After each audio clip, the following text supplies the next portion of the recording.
இன்னொரு முறை வணக்கம்.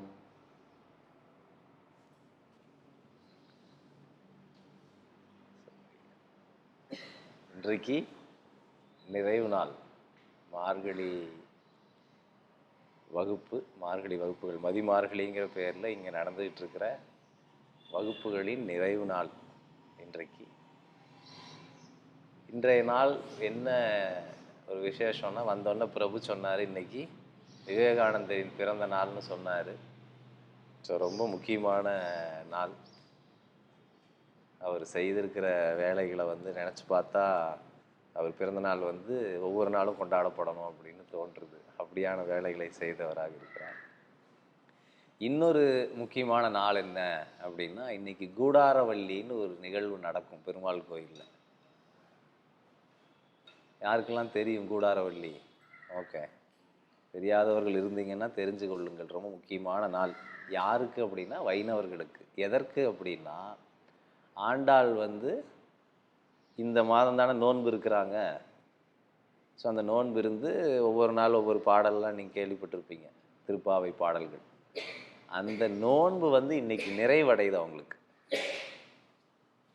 ஸோ எதற்காக நோன்பு இருந்தார்கள்? அது கிடைச்சாதானே நிறைவடையும். அவர்கள் நோன்பு இருந்தது பெருமாளுக்காக. அவர்களுடைய காதலன்னு சொல்லப்படுகிற, கணவன்னு சொல்லப்படுகிற, பரம்பொருள் என்று சொல்லப்படுகிற பெருமாளை அடைவதற்காக தான் அவர்கள் நோன்பிருந்தார்கள். அந்த நோன்பு இன்றைக்கு நிறைவேறியது. எப்படி? பெருமாளோடு அவங்க இரண்டரை கலந்தாங்க அப்படின்னு செய்தி. அப்படி கலக்கும் பொழுது அவங்க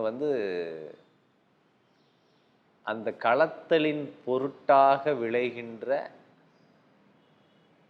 அமிர்தத்தை போன்ற ஒரு சுவையை குறிப்பதற்காக அக்கார அடிசலை படைக்கணும்னு படைச்சதாக சொல்கிறாங்க. அக்கார அடிசலை இறைவனுக்கு படைத்ததாக, சமர்ப்பித்ததாக சொல்கிறார்கள். ஆனால் அது மெட்டீரியலைஸ் ஆகலை, வெளி உலகத்தில் அந்த செயல் நடக்கலை. ஸோ அதனால் வைணவர்கள் கூட்டங்கள் என்ன செய்வாங்கன்னா, இந்த குறிப்பிட்ட நாள் முழங்கையில் நெய் வடிவது போன்று அக்கார அடிசலை செய்யணுமா. நீங்கள் எடுத்து கொடுத்தீங்கன்னா அப்படி தேன் இங்கே வடிஞ்சு போகணும், அப்படி கொடுக்கணுமா. அதனால் ஆண்டாளுடைய அந்த விருப்பத்தை 8ஆம் நூற்றாண்டுக்காரங்க 300 வருடங்கள் கழித்து வந்த ராமானுஜர் அவங்க எவ்வளவு சொன்னாங்களோ, கிட்டத்தட்ட பெரிய போர்ஷன், 100 மூட்டை அரிசி இருக்கலாம்னு நான் நினைக்கிறேன், யூகிக்கிறேன், I am not so sure. அதை ஆண்டாளுக்காக ராமானுஜர் படைச்சு கொடுக்குறார் இந்த நாளில் தான். இந்த கூடாரவள்ளி நோன்பை எதற்கு பொதுவாக இருக்க சொல்கிறாங்கன்னா, கல்யாணம் ஆகாதவர்களுக்கு கல்யாணம் ஆகும். ஏன்னா ஆண்டாள் அப்படித்தான் அரங்கனை பெற்றார் அப்படின்னு சொல்லி இந்த ஊரில் சொல்லப்படுது. அதெல்லாம் ஊருக்கு தான். யோகத்தில் இருக்கிற ஆட்களுக்கு பார்வை வேறு. எங்கள் மேச்சேரி ஐயா எனக்கு கொடுத்த மிக முக்கியமான இன்சைட், லைஃப் ஆஃப்டர் தட் அப்படின்னு சொல்கிற மாதிரியான ஒரு இன்சைட்டு.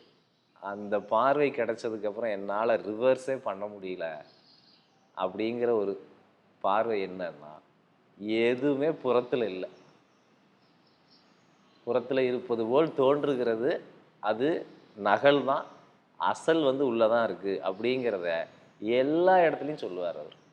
எந்த ஒன்றுலையும் அவரால் அசலை காண்பிக்காமல் இருக்க முடியாது. அப்படி இந்த நோன்பு, கல்யாணம் ஆகிறது, பொங்கல் செய்கிறது, இதெல்லாம் புறத்தில். அந்த புறத்தில் ஏன் அதை கொண்டு வந்தாங்கன்னு பார்க்கும்போது அதெல்லாம் அகச்செயல்பாடுகளாக இருக்கிறது அப்படிங்கிற ஒரு மிகப்பெரிய கண் திறப்பை அவர் கொடுத்தார்.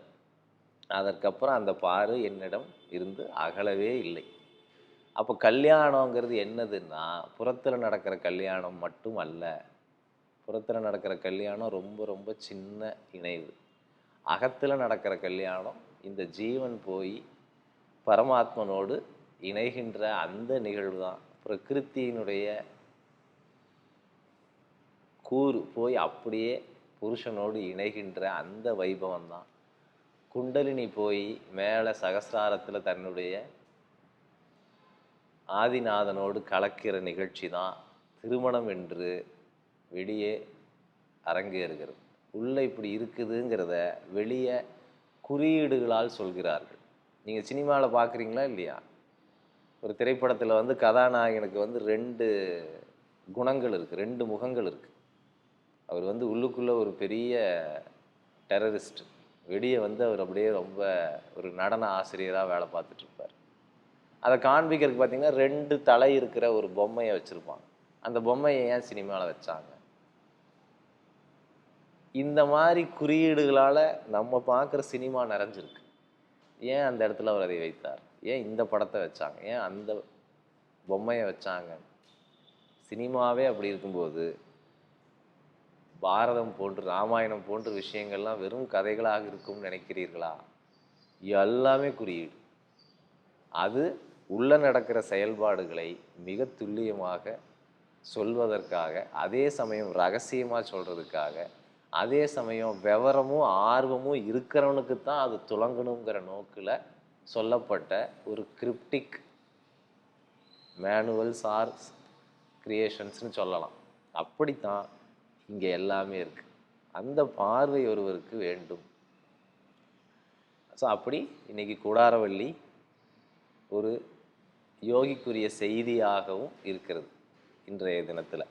இப்போ உள்ளே இருக்கக்கூடிய ஜீவனை மேலே கொண்டு போய் சேர்க்கறதுக்கு தான், பொண்ணை கொண்டு போய் அந்த கணவனோடு சேர்க்கறதுக்கு தான் இத்தனையும் பேசிட்டு வந்துட்டுருக்காரு கிருஷ்ணர்.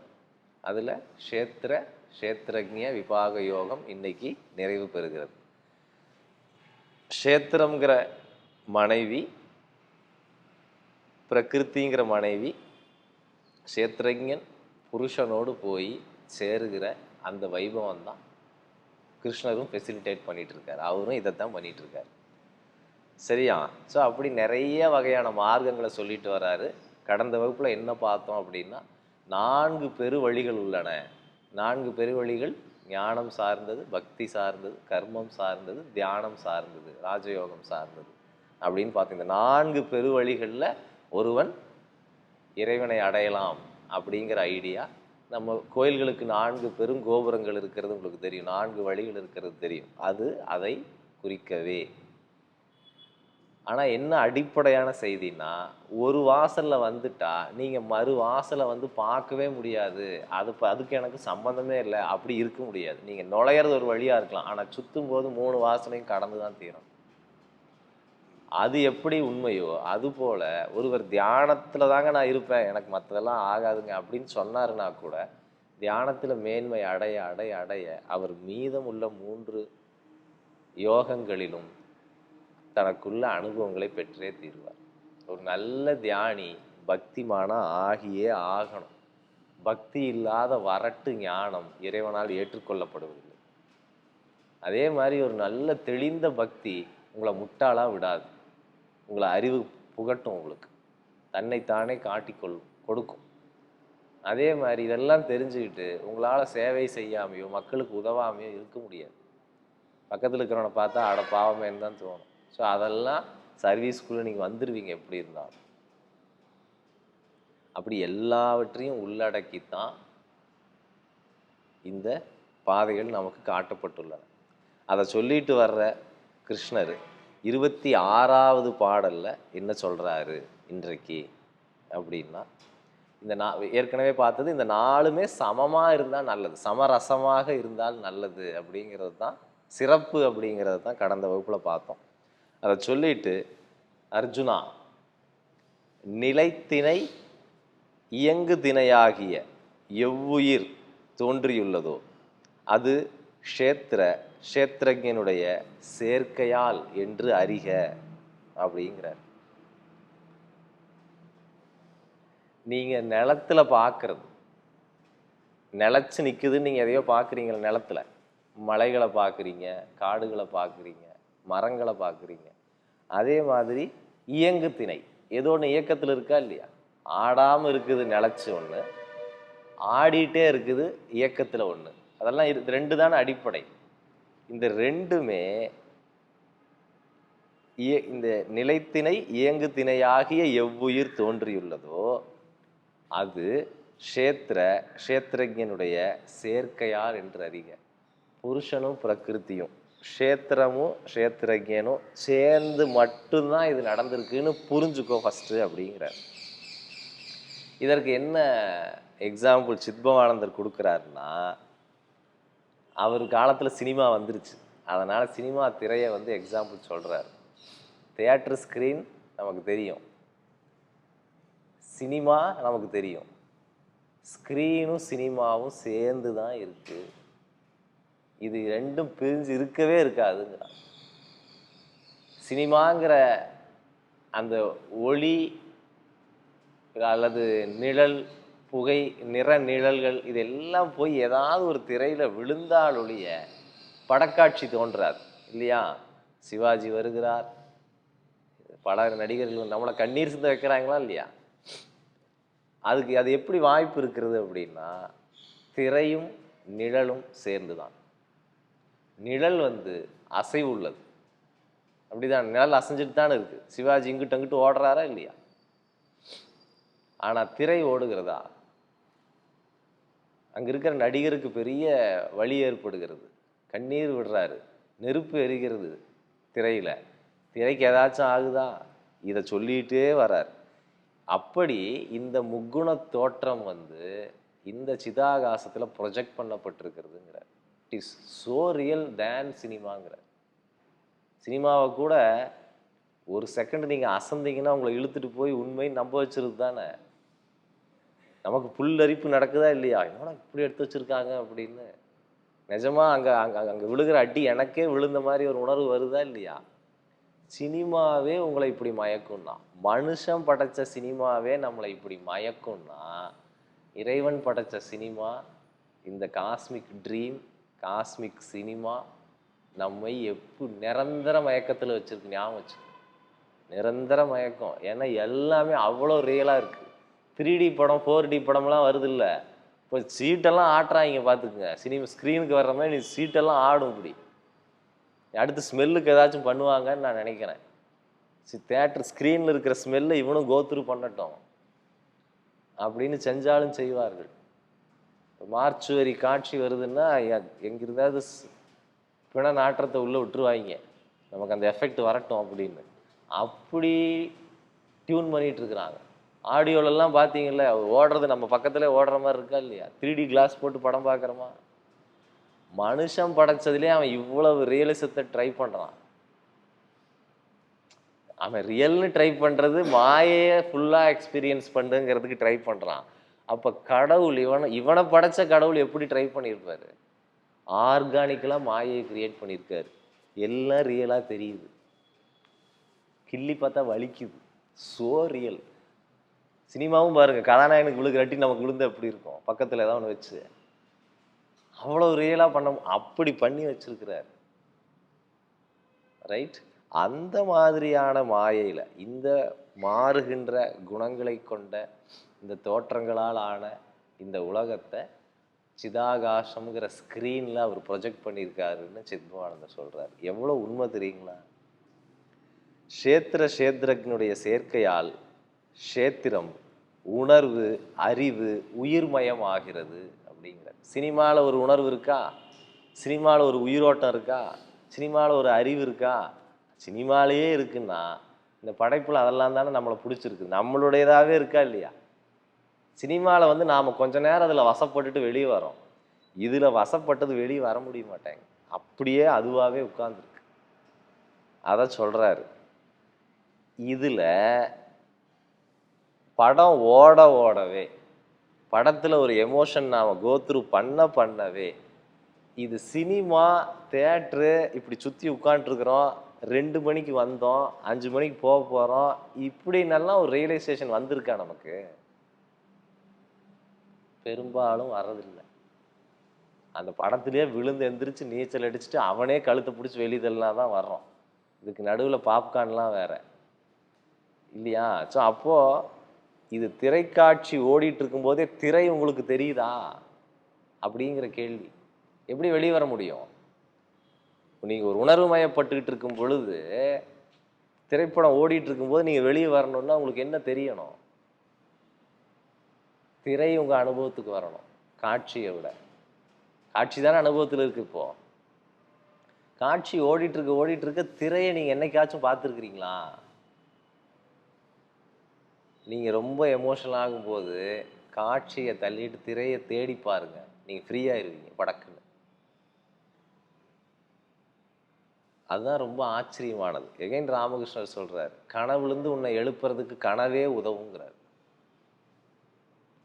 நீங்கள் உங்கள் கனவுலேருந்து நீங்கள் எழுந்திருக்கிறத கவனிச்சிருக்கிறீங்களா? ஏதாவது ஒன்று எக்ஸ்ட்ரீமுக்கு போகும்போது எழுந்திருப்பீங்க. அது கனவுக்குள்ளேயே இருக்கிற மெக்கானிசம். அதுபோல் ஜீவனுக்குள்ளேயே ஒரு மெக்கானிசம் இருக்குது. நீங்கள் அதை பார்க்கும்போது எழுந்திருவீங்க. ஸ்க்ரீனுக்குள்ளேயே இந்த சினிமாக்குள்ளேயே ஒரு எக்ஸ்பீரியன்ஸ், ஒரு மெக்கானிசம் இருக்குது, ஒரு பொருள் இருக்குது. அதை பார்த்தா எழுந்திருவீங்க. மயக்கத்தில் இருந்து, ட்ராமாவில் இருந்து, கனவுல இருந்து எழுந்திரிச்சிருவீங்க. அப்படி உள்ளுக்குள்ள ஒரு ஸ்க்ரீன் இருக்குது. அந்த ஸ்க்ரீன் தான் எல்லா உணர்வுகளையும், உயிரோட்டத்தையும், அறிவையும் தொடர்ந்து சுழற்றி விட்டுக்கிட்டே இருக்குது. நமக்கு ஏதோ தெரிஞ்சுக்கிட்டே இருக்குது. அதை பார்க்க என்னைக்கு தொடங்குனீங்களோ அன்னைக்கு நீங்கள் இந்த மயக்கத்துலேருந்து எந்திரிச்சிருவீங்க.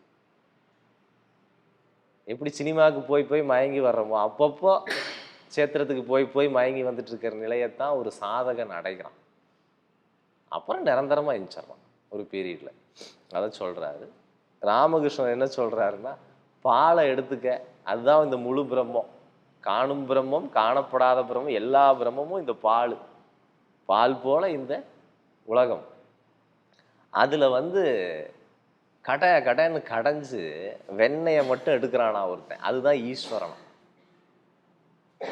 ஈஸ்வரன்னா சேத்திரஜன். மோரை தள்ளுறான் பார்த்தீங்களா, உள்ளேயோ வெளியோ தள்ளுறான்ல, அது 24 தத்துவங்கள்ங்கிறார் அவர். எப்படியான எக்ஸாம்பிள் பாருங்க. இது ராமகிருஷ்ணனுடையது. அடுத்து 27வது பாடல். உயிர்கள் அனைத்திலும் சமமாயிருக்கிறவனும் அழிவனவற்றுள் அழியாதவனும் ஆகிய பரமேஸ்வரனை பார்ப்பவனே பார்க்கிறான் அப்படிங்கிறார். நுணுக்கமான பாடல். உயிர்கள் அனைத்திலும் சமமாயிருக்கிறவனும். உயிர்களில் சமமாக இருக்கிறது யார் சார்? இங்கே பொதுவாக சமத்துவம் பேசுகிறவங்க இருக்காங்க, எல்லாரும் சமங்க அப்படின்னு சொல்கிறவங்க இருக்காங்க. ஆனால் உண்மையில் அப்படி ஆப்ரேட் ஆக முடியுமா? நமக்கு பிறந்த பிள்ளைகள் 2 பிள்ளைகளே நம்மளால் சமமாக ட்ரீட் பண்ண முடிய மாட்டாங்க. உண்டா இல்லையா? வீட்டில் என்ன சொல்கிறோம்? டே அவன் சின்னவன்டா, அவனுக்கு கொஞ்சம் விட்டு கொடுறா அப்படிங்கிறோம். டே அவன் பெரியவன்டா, அவனுக்கு மரியாதை கொடுறா சொல்கிறோம். அவன் அழுதுட்டு இருக்கான்டா, அவனுக்கு கொஞ்சம் விட்டு கொடு சொல்கிறோம். அங்கே சமம் கிடையாது. அங்கே வீட்லேயே முடியாது. யதார்த்தம் இல்லை. ஏன் இல்லை அப்படின்னா, சமம் இல்லாத விஷயங்களில் ஒளிஞ்சிருக்கக்கூடிய ஒரு சமமான விஷயத்தை நாம் பார்க்கலைன்னா நம்மளால் அதை செய்ய முடியும். இப்படி எல்லாம் ஆளாளுக்கு ஒரு தன்மையில் இருக்கிறோம், ஆளாளுக்கு ஒரு திறமையில் இருக்கிறோம், ஆளாளுக்கு ஒரு அறிவீனத்தில் இருக்கிறோம். இதுக்குள்ள சமமாக ஒன்று உட்கார்ந்துட்டு இருக்கிறத நான் உணர்ந்தால் ஒழிய உங்களை சமமாக ட்ரீட் பண்ண முடியாது. அதனால் அது ஒரு ஃபோர்ஸ்டு டிசிப்ளினாக கொண்டு வர முடியாது சமத்துவத்தை. எல்லாருக்கும் எல்லாமுங்க செய்ய முடியாது. எல்லாருக்குள்ளேயும் எல்லாமுமா இருக்கிற ஒன்றை பார்க்குற வரைக்கும் உன்னால் அதை செய்யவே முடியாது. எல்லாரும் முயன்று தோற்று இருக்கிறார்கள், அல்லது நேம் சேக்குக்கு செஞ்சுட்டு இருப்பாங்க, அவ்வளோதான். ஆழம் அர்த்தம் இருக்காது. நிறைய தத்துவங்கள் இப்படி இம்மெச்சூராக காலத்தின் போக்கில் இப்படித்தான் அடித்து செல்லப்படுகிறது. அழிவனவற்றுள் அழியாதவனும் ஆகிய பரமேஸ்வரனை பார்ப்பவனே பார்க்கிறான். இப்ப சொல்லுங்களேன், ஸ்கிரீன் அழியுதா படம் அழியுதா? படம் தான் ஆப்வியஸா அழியுது. 10 நாள்ல அந்த படத்தை மாத்திடுறாங்க, ஸ்கிரீன் அப்படியே தான் இருக்கு.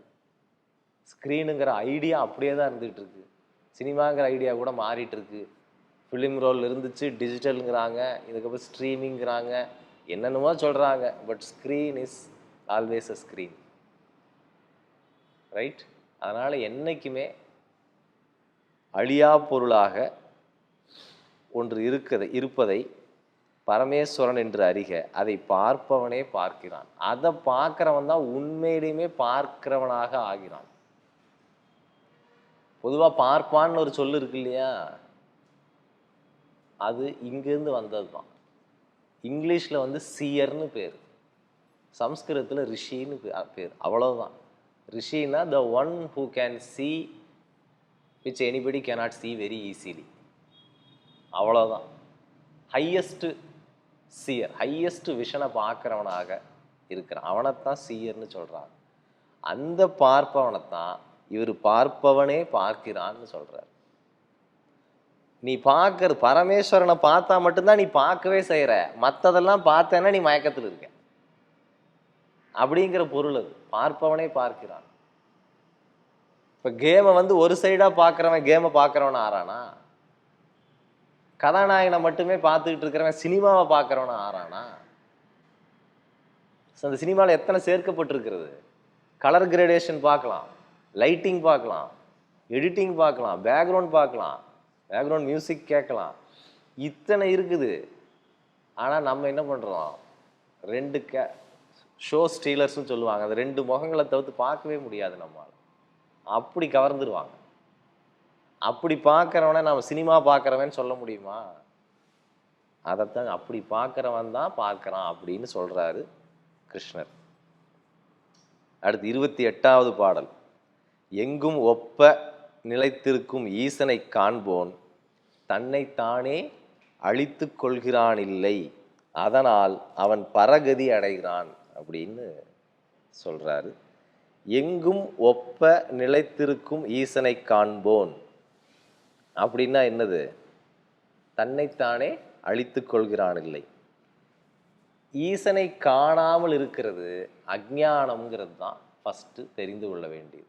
நீங்கள் மற்றது எதை பார்த்தீங்கன்னாலும் அது அறிவு செயல் ஆகாது, ஞானத்தின் செயல் ஆகாது, அது அஞ்ஞானத்தின் செயலே ஆகும். அந்த அஞ்ஞான செயல் நடந்துகிட்டு இருக்கிற வரைக்கும் அழிவு நிச்சயம். எது அழியும்? மண்பாண்டம் செய்கிறோம்.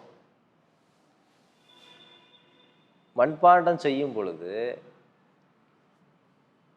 ஒவ்வொரு முறையும் ஒவ்வொரு வகையான பாத்திரங்களை படைச்சிக்கிட்டே இருக்கோம். ஆனால் உள்ளுக்குள்ள இருக்கிற ஸ்பேஸுங்கிறது ஒன்று தானே. ஸ்பேஸில் எதுவும் மாற்றம் இருக்கிறதா? ஸ்பேஸ் அதே தான். நீங்கள் உடைச்சாலும் ஸ்பேஸை ஒன்றும் பாதிக்கிறது இல்லை, ரைட்? அழிகிற பொருளுள் அழியாத ஒன்றை பார்க்கும் பொழுது ஒருவன் அழிவிலிருந்து விடுபட்டு விடுகிறான். முதல் பாடலினுடைய தொடர்ச்சியாக சொல்கிறேன். அந்த பார்வை மாற்றம்தான் அஞ்ஞானத்துக்கு எதிரான அறிவென்று கருத வேண்டும். இங்கே என்ன கான்டெக்ஸ்டில் சொல்கிறாங்கன்னா, இந்த க்ஷேத்திரம்தான் நான் அப்படின்னு நினச்சிக்கிற அறியாமை மேலிட மேலிட அவன் அழிவையே சந்திக்கிறான். அழிஞ்சு போகுது தானே பாண்டம், மண்பாண்டம். மண்பாண்டம் தான் நானுன்னு நினைக்கும் போது என்ன ஆறான் அவன்? மண்பாண்டம் அழிஞ்சிருச்சுங்க அப்படின்னு சொல்கிறான். ஸ்பேஸ் தான் நானுன்னு நினைக்கும் போது அவன் என்ன ஆறான்? என்ன உடைஞ்சாலும் அது அழியறது இல்லைங்க அப்படின்னு கண்டுபிடிக்கிறான். அப்படி நமக்குள்ள ஸ்பேஸாக இருக்கக்கூடிய, நமக்குள்ள ஆன்மாவாக அழியாத பொருளாக இருக்கக்கூடிய ஒன்றை நீங்கள் கண்டறிய வேண்டும்ங்கிறது தான் செய்தி. அப்படி அழிச்சிட்டு திருப்பி திருப்பி இது ஆக்கப்பட்டு கொண்டே இருக்கிறது தானே. மண்பாண்டம் அழியுது, இன்னொரு மண்பாண்டம் வருது, இன்னொரு மண்பாண்டம் வருது. அதுபோல் இந்த உடலானது தொடர்ந்து, ஜீவனானது தொடர்ந்து பிறப்பிக்கப்பட்டு கொண்டே இருக்கிறது. இந்த கஷ்டம் வேண்டாங்கிறதுனால தான் அழியா பொருளோடு தொடர்பு கொள் அப்படிங்கிறாங்க. இந்த தொடர் மாற்றங்களால் ஜீவன் மேன்மையடைந்து ஞானம் பெறுகிறான். இப்போ தொடர் மாற்றம் எது? ஒவ்வொரு ப்ராடக்ட்டும் ஒவ்வொரு முறை ரிலீஸ் ஆகும்போது குவாலிட்டி என்ஹான்ஸ்மெண்ட்டில் தானே வருது. அதுபோல் இந்த ஜீவன் தொடர்ந்து அழிஞ்சு அழிஞ்சு மாறும் பொழுது ஏதோ பெட்டர் பர்செப்ஷன், ஏதோ பெட்டர் கிளாரிட்டியோடு தான் வர்றோம். ஸோ அப்போ இந்த தடவை நம்ம உடல் அழிஞ்சாலும் அடுத்த தடவை அந்த அழியா பொருளை நோக்கி ஒரு ஸ்டெப் ப்ராக்ரெசிவாக தான் எல்லோரும் இருப்போம். எஸ்பெஷலி யோகம் போன்ற உயர்ந்த சாதனை நெறிகளில் மேன்மையடைந்து முழுமையடையாமல் போயிட்டோம் அப்படின்னா இந்த யோகத்தின் மூலம் பெற்ற யோக பலத்தோடே நீங்கள் பிறப்பீங்க. அதெல்லாம் சந்தேகமே வேண்டாம். இந்த பயிற்சி இன்றைக்கி நீங்கள் கேட்டுட்டு இருக்கிற பாடம் உங்களுக்கு உள்ளுக்குள்ளே நடந்துகிட்டு இருக்கக்கூடிய ஆற்றல் மாற்றம் இதெல்லாம் உங்களுடைய எஃப்டி உங்களை விட்டு போகவே போகாது. நீங்கள் விட்டுறலாம், உங்கள் பதிவிலிருந்து அது நகராது. அடுத்த முறை நீங்கள் இன்னும் மேம்பட்ட ஒரு இடத்துலேருந்து தான் இதையெல்லாம் பர்சீவ் பண்ணுவீங்க. இன்னைக்கு விட்டால் கூட சொல்கிறேன் நான். 29வது பாடல். கர்மங்கள் எல்லாம் பிரகிருத்தியாலேயே செய்யப்படுகிறதென்றும் ஆன்மா செயலற்றதென்றும் யார் பார்க்கிறானோ அவனே பார்க்கிறான் அப்படிங்கிறார். திரும்பவும் கர்மங்கள்லாம் பிரகிருத்தியால் தானே செய்யப்படுது, அதாவது பூலோக பொருள்களால் தானே செய்யப்படுது. பிரகிருதிங்கிறதுக்கு வி ஹேவ் லார்ஜர் டெஃபினிஷன். நம்ம புத்தி கூட பிரகிருதி தான், அகங்காரம் பிரகிருதி தான், நானுங்கிற இருப்பு பிரகிருதி தான், பஞ்சபூதம் பிரகிருதி தான். இதால் தானே செய்யப்படுது. செய்யப்படுகிற இதன் எல்லாத்தையும் பார்க்குறவன் யாரு? நம்ம ஆசனங்களில் சொல்கிறோமா இல்லையா? உடலை சீராக்குறது, சுவாசத்தை சீராக்குறது, மனசு, இதெல்லாம் பிரகிருதி. கடைசியாக அந்த அரசன் வந்து உட்கார போகிறான்னு சொல்கிறோமா இல்லையா ஆசனத்திற்கு? அது புருஷன். அவன் அனுபவிக்கிறான், அவ்வளோதான். அவனை யார் பார்க்கிறானோ அவனே பார்க்கிறான். எகெயின் இந்த சேம் ஸ்டேட்மெண்ட். புரிகிறது தானே இது? ஓகே. தனித்தனியாக வாழும் பிராணிகள் ஒரே பொருளில் இருப்பதையும் அந்த ஒரு பொருளிலிருந்தே அவை விரிவடைவதையும் காணும் பொழுது பிரம்மமாகிறான். இவர் என்ன எப்படி பேட்டர்ன் சொல்லிட்டு வராரு பாருங்க. நீ அதை ரியலைஸ் பண்ணும்போது நீ மாறி இருப்ப அப்படி சொல்றாரு. நாம் இங்க சொல்றோமா இல்லையா? உனக்கு அது கிளிக் ஆகும்போது நீ மாறிடுவடா அப்படின்னு சொல்றோமா? தொழிலையோ இல்லை ஏதோ ஒரு இடங்கள்ல அந்த நேக் உனக்கு வரும்போது நீ வந்து டிஎல் ஆயிருப்ப, அது வரும்போது நீ மேனேஜர் ஆயிருப்ப, ஒரு பர்டிகுலர் குவாலிட்டி அப்படின்னு சொல்றோம்ல. அது போல இவர் சொல்கிறார், தனித்தனியாக வாழும் பிராணிகள். அப்படிதானே நம்மெல்லாம் வாழ்ந்துட்டு இருக்கிறோம். இந்த எல்லா பிராணிகளும் ஒரே பொருள்ல உருவாயிருக்கிறத பார்க்க முடிஞ்சதுன்னா, அந்த ஒரே பொருள் தான் எல்லாமே உருவாயிருக்கிறதுன்னு விரிவடையுதுன்னு நீ பார்க்கும்போது நீ பிரம்மா ஆகிறாய், பிரம்மம் ஆகிறான் அப்படிங்கிறார். அதற்கு சித்பவானந்தர் என்ன சொல்றாருன்னா, கடலை பார்க்குறீங்க, அலை உங்களுக்கு தெரிகிறது, நீர் திவளைகள் உங்களுக்கு தெரிகின்றன, நுரை உங்களுக்கு தெரிகின்றன. இந்த மூணும் தனித்தனியாக தெரியுதா இல்லையா? ஆனால் இந்த மூணுமே கடல்னு உங்களால் பார்க்க முடியுது தானே? அதில் சந்தேகம் இல்லை. கடலுடைய ப்ராப்பர்ட்டி தான் அல்லது கடலினுடைய எக்ஸ்டென்ஷன் தான் இதெல்லாம் தெரியுது. அப்படி புருஷனுடைய எக்ஸ்டென்ஷன் தான் இது தெரியணும், உணரப்படணும். கடலை எப்படி நீங்கள் ஷாட் நான் பார்த்தேன் இதுதான் அப்படின்னு உறுதியாக சொல்கிறீங்களோ, அதுபோல் உள்ளே இருக்கக்கூடிய அந்த புருஷனுடைய எக்ஸ்டென்ஷன் தான் இதெல்லாம் அப்படின்னு உணர்வை பெறும் பொழுது நாம் பிரம்மமாகவே ஆகிறோம் அப்படிங்கிறார். இதுக்கு ராமகிருஷ்ணர் வந்து ஒரு அழகான பர்செப்ஷன் கொடுக்குறாரு. அக்னியின்றி உஷ்ணத்தையும் உஷ்ணமின்றி அக்னியையும் உன்னால் பார்க்க முடியாதுங்கிறார், சிந்திக்க முடியாதுங்கிறார். அப்படி ஒன்று சிந்திச்சு பாருங்களேன். நேற்று இதை எழுதும் போது அப்படி தான் சிந்திச்சேன். எப்படி இப்படி ப்ராம்ப்டாக சொல்லியிருக்காரு அப்படின்னு. அக்னி இல்லாமல் என்னால் உஷ்ணத்தை சிந்திக்கவே முடியல. ஒரு உஷ்ணம் வருதுன்னா ஏதோ ஒரு பொருள்லேருந்து வருது இல்லையா? அது அக்னி. அதுலேருந்து வெளிவர பொருள் உஷ்ணம். ஸோ உஷ்ணம் இல்லாத அக்னியையும் அக்னி இல்லாத உஷ்ணத்தையும் பர்சீவே பண்ண முடியல. அப்படி இருக்கும்போது எப்படி புருஷன் இல்லாத பொருளையும் அல்லது பொருட்களையும் பொருள் இல்லாத புருஷனை எப்படி காண்கிறது? ரொம்ப சிரமம். அதை வந்து நீ அப்படி பார்க்கும் பொழுது நீ பிரம்மமாயிடுற அப்படின்னு சொல்றார். அடுத்து 31வது பாடல். குந்தி புத்ரா, ஆதி இல்லாததால் குணம் இல்லாததால் கேடு இல்லாத, அந்த லைன்ல பாருங்க, ஆதி அந்தம் இருக்குன்னா கேடு இருக்கு, தொடக்கமும் முடிவு இருக்குன்னா கேடு இல்லாமல் முடிவடையாது. ஏதோ ஒரு கேடு வராமல் எண்டு காடு போட முடியாது. நல்ல பெரிய மனிதர்கள் வந்து தவறாக புரிந்து கொள்ளப்பட்டு கல்லடி படுகிறார்கள் பார்த்தீங்களா, உண்மையால நல்ல நல்ல மனிதர்களாக இருப்பார்கள். அவர்கள் வந்து சொல்லடியும் கல்லடியும் படுவார்கள். அது ஒரு கேடை குறிக்குது தானே. அவங்களுடைய எண்டு டைம்னு நான் பார்க்குறேன். ஏதோ ஒன்று அவங்களுடைய புகழுக்கோ பேருக்கோ ஏதோ ஒன்று வரும்போது அவங்க அந்த உலகத்திற்கான ஆள் இல்லை, அவங்க கிளம்ப தயாராயிட்டாங்கன்னு நினைக்கிறேன். அப்படி கேடில்லாத இப்பரமாத்மா சரீரத்தில் இருப்பினும் அது செயலற்றது பற்றற்றது அப்படிங்கிறார். அது நமக்கு தெரிஞ்சது தான். இவ்வளோ நேரம் சொன்னோம். நீங்கள் ஊற்றுற தண்ணியால் மண்பாண்டத்துக்குள்ளே இருக்கக்கூடிய ஆகாயத்துக்கு ஏதாச்சும் மாற்றம் நடக்குமா? நீங்கள் சுடு தண்ணி ஊற்றினாலும் பச்சை தண்ணி ஊற்றினாலும் அதுக்குள்ளே இருக்கக்கூடிய ஸ்பேஸுக்கு ஏதாச்சும் ஆகுமா? நாம் வந்து வாயுக்களை கூட பொல்யூட் பண்ணிடுறோம், ஸ்பேஸை பொல்யூட் பண்ண முடியுமா? பண்ண முடியாது. அப்படி அசைவற்ற சாட்சியாக இருக்கக்கூடிய செயலற்ற அந்த பரம்பொருளை எந்த கேட்டினாலும் தொட முடியாது. ரொம்ப ரொம்ப முக்கியமான புள்ளி இது. எதற்கு இதை யோசிக்கணும் அப்படின்னா,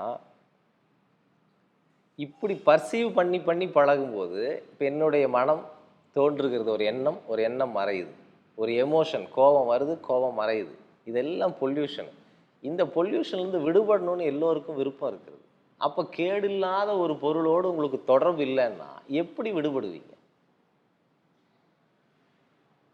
இதை வந்து தியானிக்க தியானிக்க இது வயப்படும். அதற்கு அவர் சொல்கிறார்.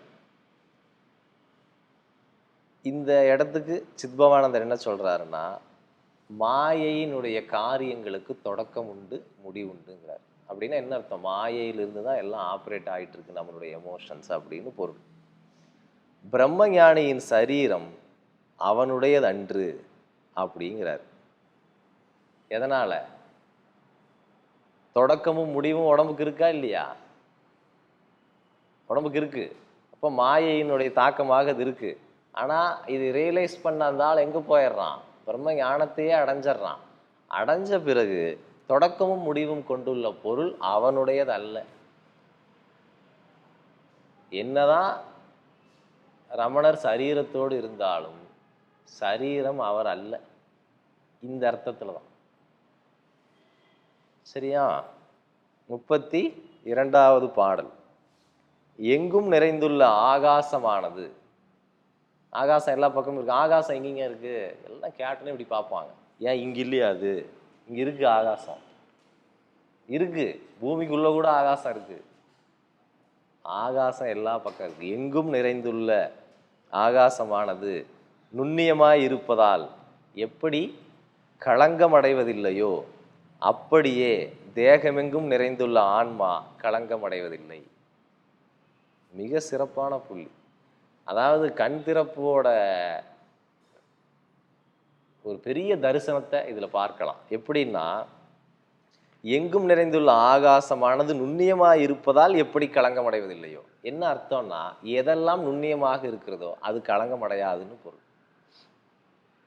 ஸ்தூலத்திலிருந்து நுணுக்கத்தை பெற பெற பெற ஒரு விஷயம் பொல்யூட் ஆகாது.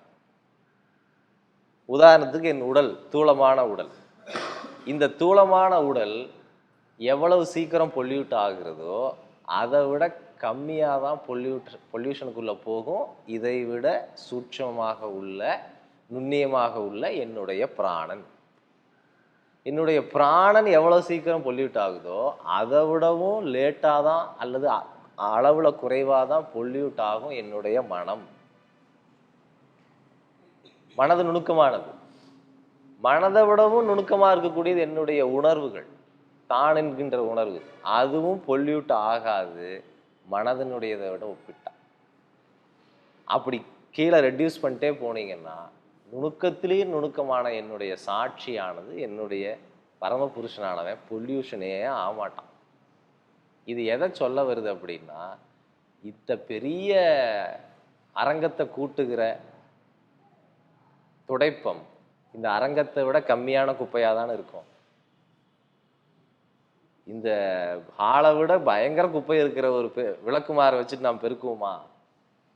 பெருக்க முடியாது. என்ன அர்த்தம்னா, இந்த ஸ்தூலத்தை சுத்தம் செய்வதற்கு இந்த ஸ்தூலத்தை விடவும் சுத்தமாக இருக்கக்கூடிய நுண்ணிய பொருளை கொண்டு தான் வாய்க்கும். இது ஒரு கண் திறப்பு. பிராணனால் இந்த உடலை சுத்திகரிச்சிடலாம் ஈஸியாக. அதனால தான் பிராணாயாமம் கற்றுக் கொடுக்கிறார்கள் சுத்திகரிப்புக்கு. அப்போ பிராணனே சுத்திகரிப்பானணும்னா மனதால் சுத்திகரிச்சிடலாம். மனது சலனம் அடையாமல் இருந்தால் பிராணம் சுத்திகரிப்படங்கு. இப்போ மனதை சுத்திகரிப்பு செய்யணும்னா உன் குணத்தில் ஒர்க் பண்ணு. சத்துவகுணத்தில் இரு, மனம் கம்ப்ளீட்டாக பியூராகிடும். சத்துவகுணம் கூட ஒரு சின்ன அசைவில் இருக்குங்க, அதான் சுத்திகரிப்பு பண்ணணும். அசையாத ஆன்மாவாக இருக்கக்கூடிய பொருளால் நீ அதை சுத்திகரிப்பு செஞ்சிடலாம். இப்படி தான் அதை புரிந்துக்கணும். ஒரு லைனில் அவர் பெரிய ப்ராசஸே ஓப்பன் பண்ணி வச்சிருக்கிறார். கும்பிடு போட்டு வாங்கிக்க வேண்டிய ஒரு பெரிய கண் திறப்பு.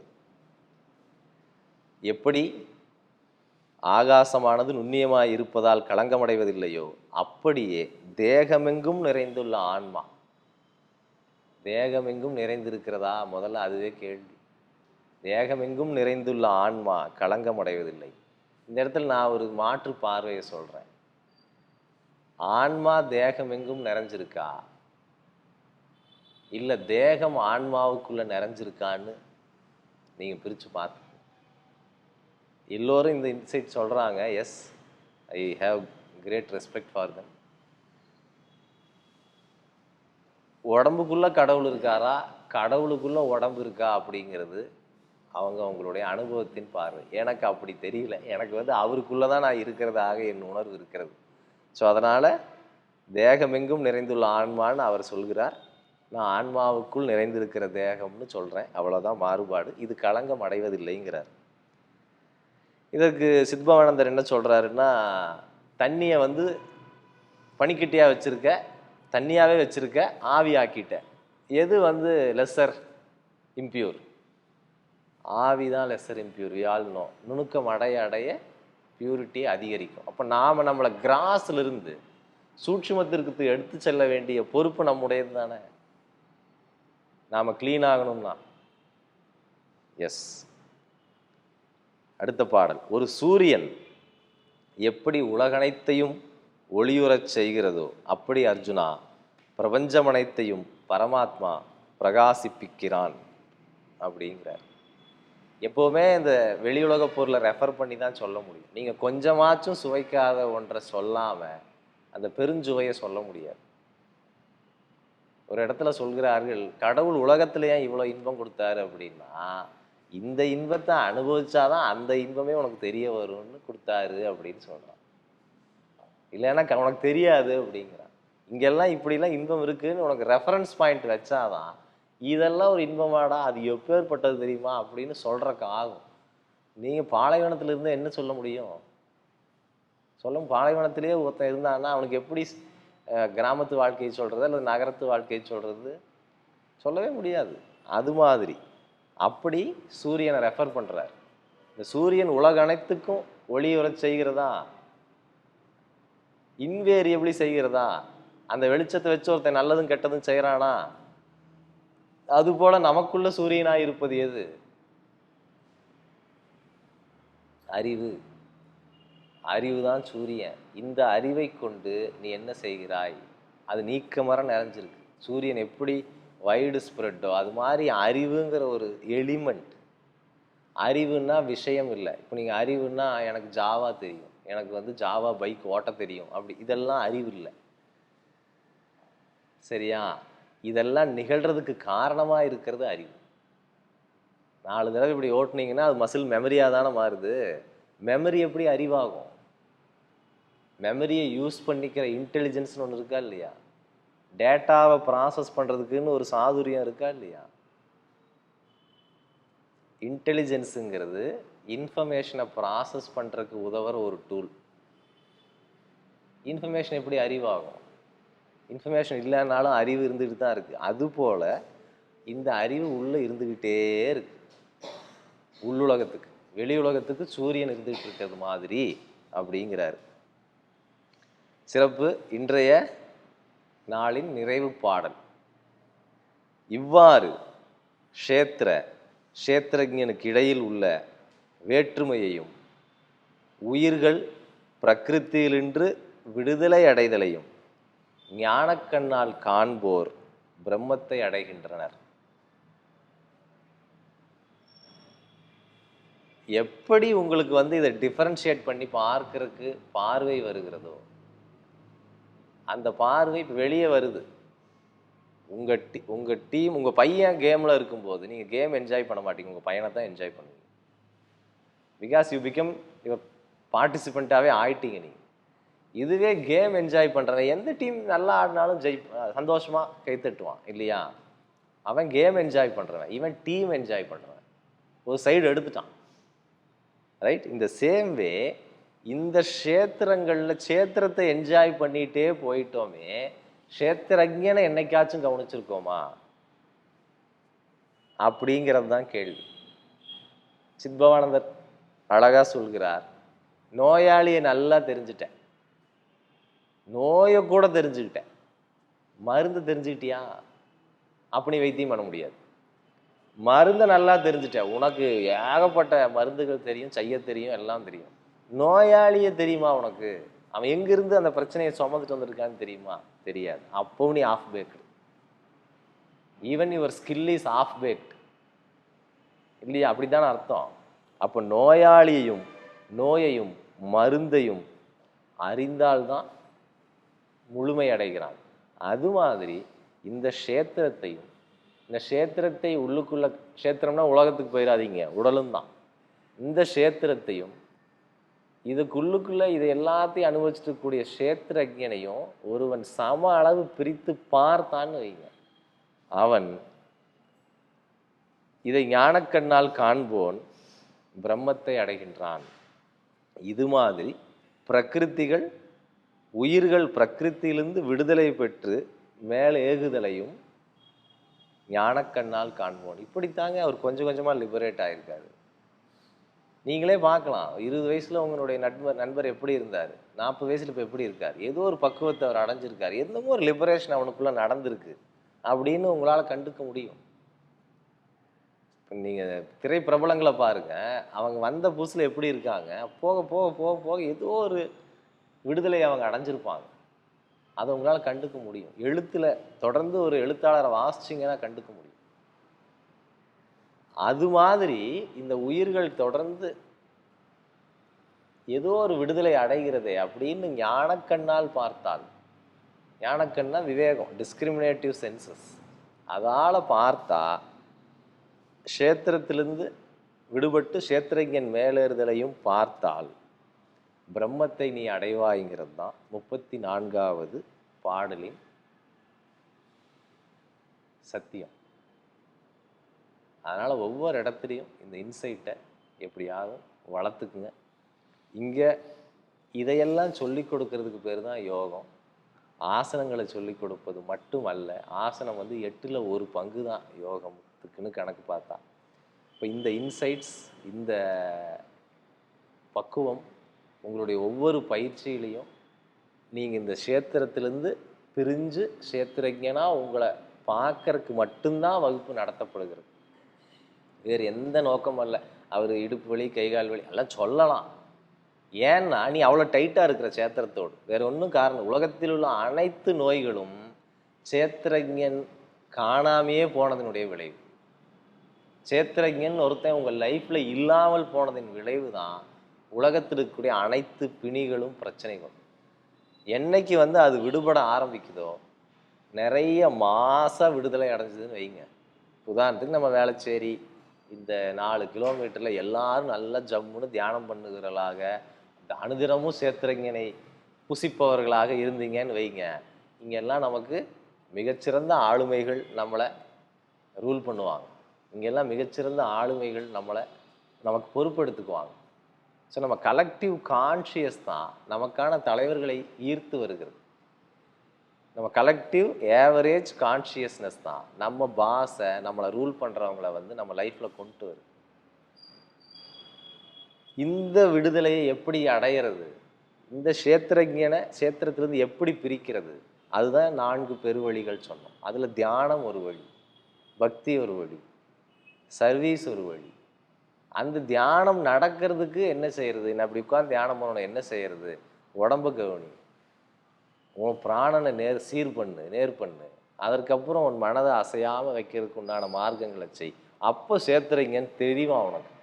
தெரிஞ்ச சேத்துறீங்கன்னு பிடிச்சி வச்சுக்கோ. அப்படியே இருந்துட்டு இருக்க வேண்டியது தான். இது அடையிற வரைக்கும் நமக்கு சாதனை தேவை. இது இல்லைன்னா எல்லா சிரமங்களும் நீங்கள் என்னெல்லாம் சிரமங்கள் ஏன்னா மாயை வசப்பட்டாச்சு. அதற்கு கேடு உண்டு, சிரமங்கள் உண்டு. சரியா? ரொம்ப மகிழ்ச்சி. இந்த மாத மதிமார்கழி, இந்த வருட மதிமார்கழி இந்த மாதத்தில் இன்றைய நாளில் கூடாரவள்ளி நாளில் நிறைவடைகிறது. பெரும் மகிழ்ச்சி. இனி அடுத்த வருடம்தான் மதிமார்கழி. அப்போ சந்திப்போம். நன்றி, நன்றி, நன்றி.